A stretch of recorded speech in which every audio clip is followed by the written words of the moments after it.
Hello दोस्तों, आशा करता हूँ आप सब बहुत अच्छे होंगे। कहानी अच्छी लगे तो लाइक और सब्सक्राइब करिएगा और बेल आइकन पर ज़रूर प्रेस करिएगा। तो चलिए बढ़ते हैं आज की इस छोटी सी कहानी की ओर। भूत भी कई प्रकार के होते हैं। आज मैं भूतों की जो कहानी सुनाने जा रहा हूँ वो बड्डुआओं का है। इसका मतलब यह एक प्रकार के भूत होते हैं।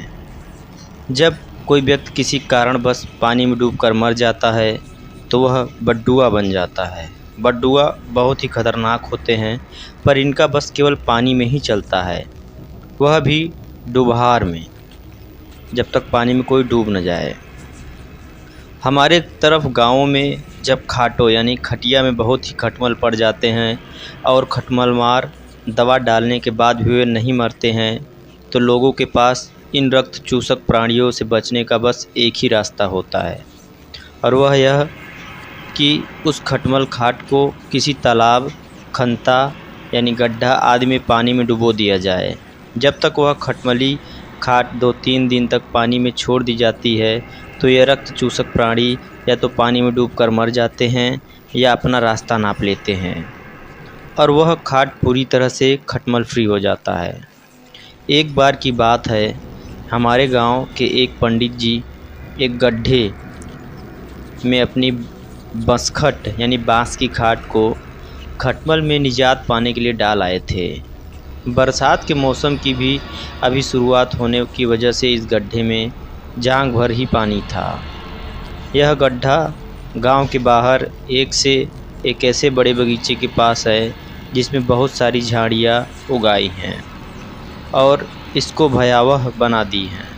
साथ ही साथ यह गड्ढा बरसात में चारों ओर से मूंज आदि बड़े खरपतवारों से ढक जाता है। 2-3 दिन के बाद वे पंडित जी अपनी बसखट को लाने के लिए उस गड्ढे की ओर बढ़े।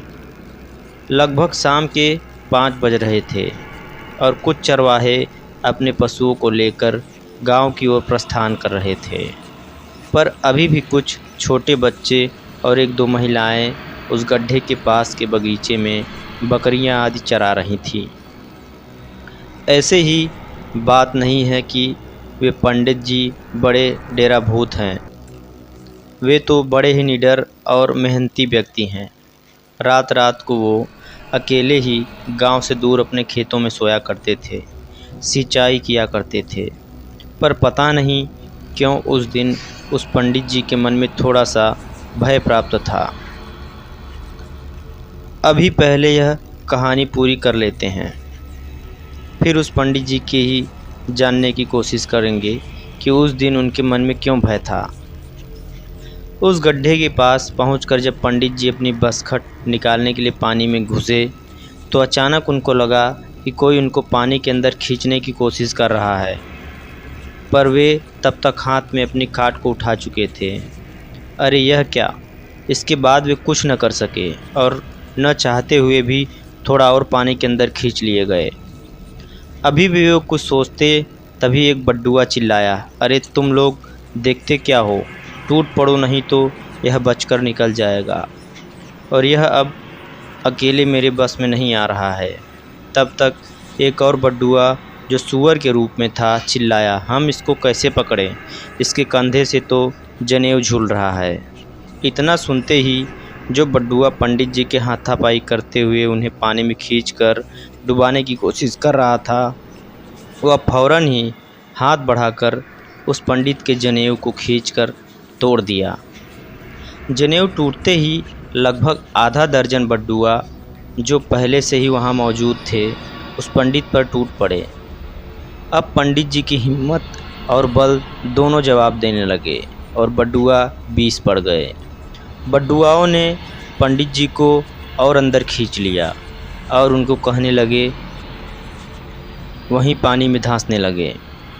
पंडित जी और बड्डुआओं के बीच ये जो सीन चल रहा था वह किसी बकरी के चरवाहे बच्चे ने देख लिया और चिल्लाया कि वीरेंद्र बाबा पानी में डूब रहे हैं। अब सभी बच्चे चिल्लाने लगे। तब तक बड्डुआओं ने पंडित जी को उल्टा कर के कीचड़ में उनका सर धंस दिया था और धंसते ही चले जा रहे थे।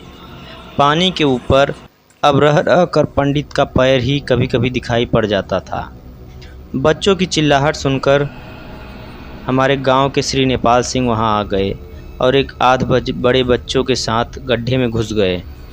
गड्ढे में घुसकर उन्होंने अचेत पंडित को बाहर निकाला।